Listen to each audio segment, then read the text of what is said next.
¿Sabes qué es la firma criminal? Hola a todos, mi nombre es Jorge Jiménez, soy el director del Máster en Criminal Profiling y en esta píldora de hoy vamos a hablar sobre un elemento muy importante en la perfilación criminal, que es la firma criminal, la firma del delincuente. Este concepto de firma, en cierta forma está muy novelizado, aparece mucho en las películas americanas sobre asesinos en serie, y ese concepto de firma, pues como digo, está un poco al final tratado de una forma muy poco realista, muy artificial. En esta píldora os voy a tratar de explicar cuál es el enfoque que utiliza la perfilación criminal cuando habla de firma. Realmente, cuando estamos hablando de una conducta de la firma, estamos hablando de una conducta que habla de la motivación criminal. Como sabéis, hay dos elementos conductuales básicos a la hora de elaborar un perfil criminológico.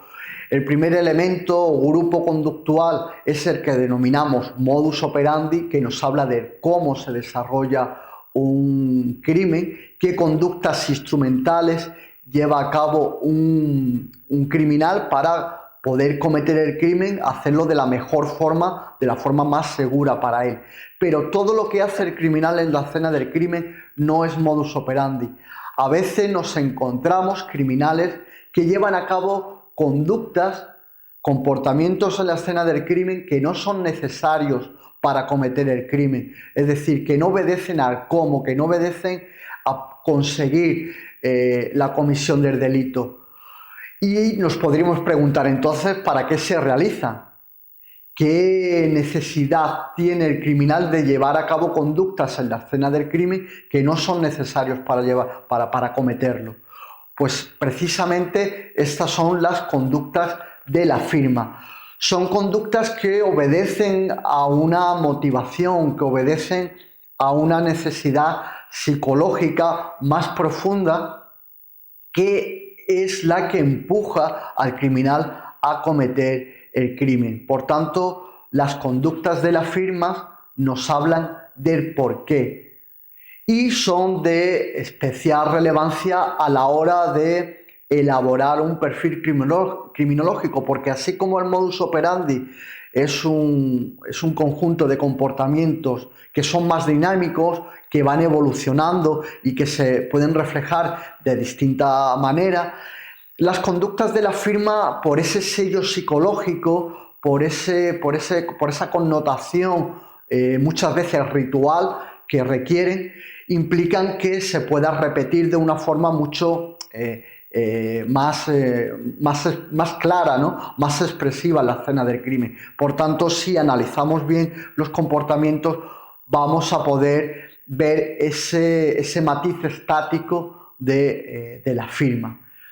¿Cuáles pueden ser conductas de la firma? Pues generalmente suelen ser conductas muy expresivas, son conductas en las que el criminal, más allá de cometer el crimen, incluso muchas de las conductas de la firma se realizan una vez que el acto delictivo ya se ha llevado a cabo, por ejemplo, pues el homicidio, por ejemplo, una agresión sexual.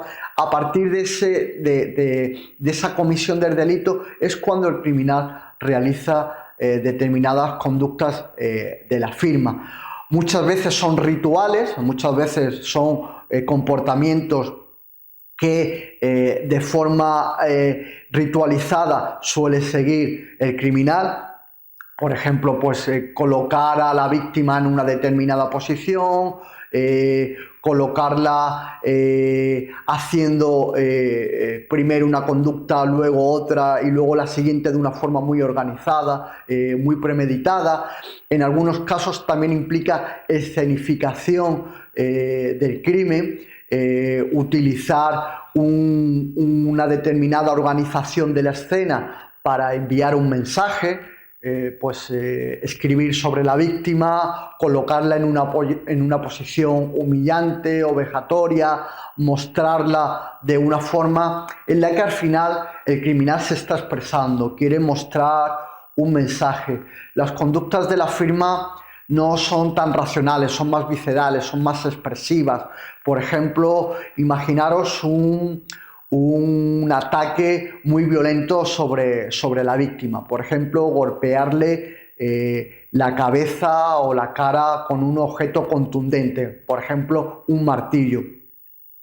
Esa conducta, ese comportamiento, inicialmente podemos verlo como un modus operandi, porque golpear la cara o la cabeza de una víctima con un martillo, evidentemente eso va a hacer que muera o que sufra una herida que finalmente pueda acabar con su vida, y eso lo podríamos contemplar como modus operandi en cuanto que permite la comisión del delito, que sería pues el homicidio, acabar con la vida de la víctima.